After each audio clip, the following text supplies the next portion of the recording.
Prior statements of identification.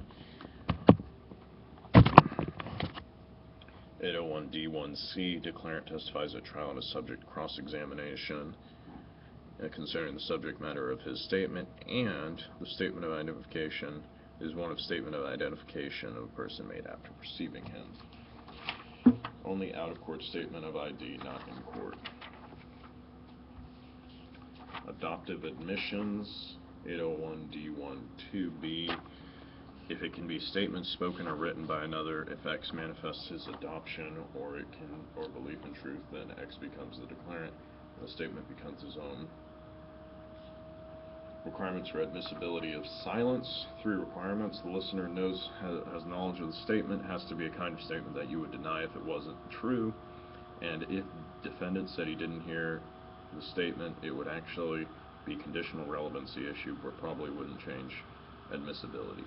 That is actually heard. So 3 elements. Actual listener has knowledge. Listener would deny it if it wasn't true, and actually heard it.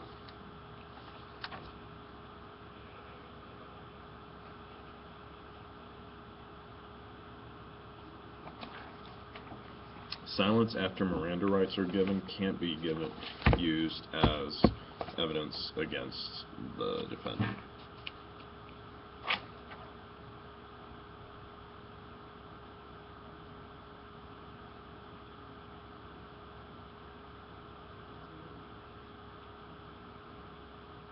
Admissions by speaking agents, 801D2C.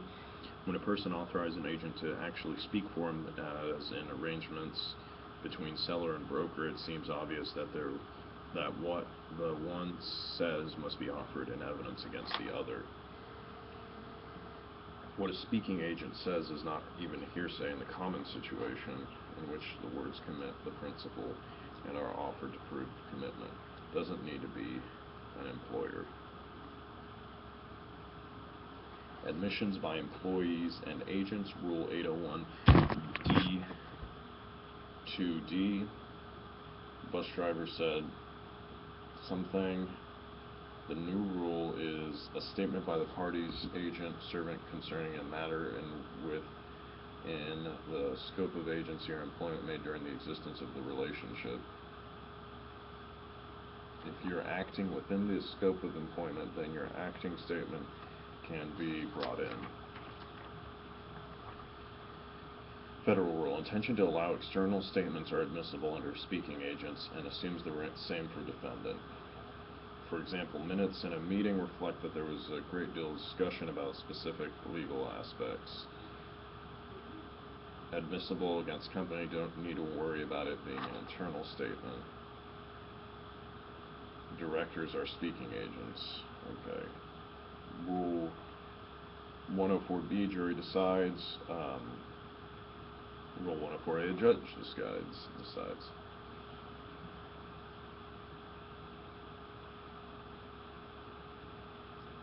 For co-conspirator statements, Rule 801D2E, co-conspirator statement had to be made by a co-conspirator, co-venture requirement during the course of the conspiracy, pendency requirement, and in furtherance thereof the conspiracy, the furtherance requirement. The judge decides these facts under 104A and has to be established by preponderance of the evidence.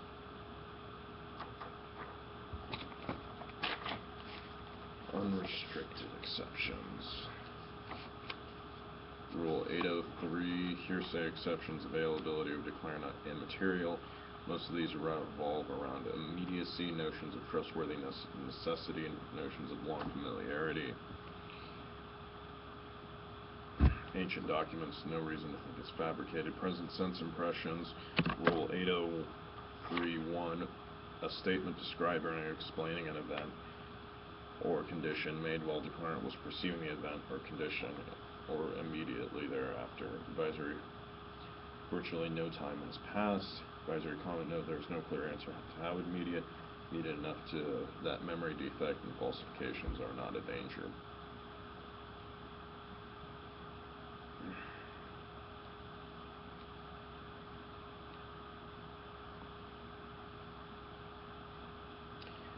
Rule 803.2, excited utterance, a statement relating to a startling event or condition made while declarant was under the stress of excitement caused by the event or condition. Excitement and spontaneity is key. Most involved exciting or startling event only needs to relate to the event.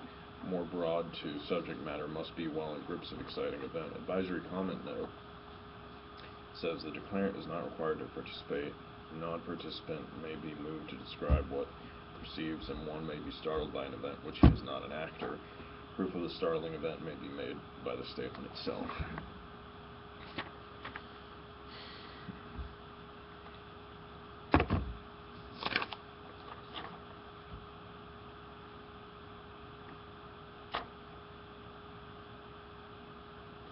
State of mind, 8033.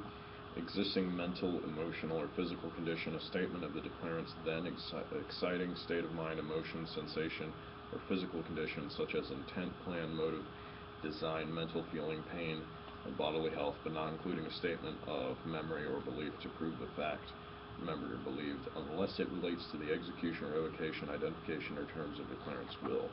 Limited to then existing conditions. Area where relevancy and hearsay are intertwined. Advisory comment note states that statements of memory or belief will not be admitted to prove fact remembered or believed.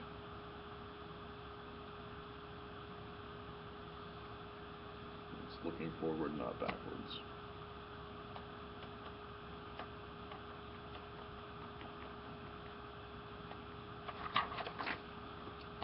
With the exception of course, testamentary wills, and is not for a third party.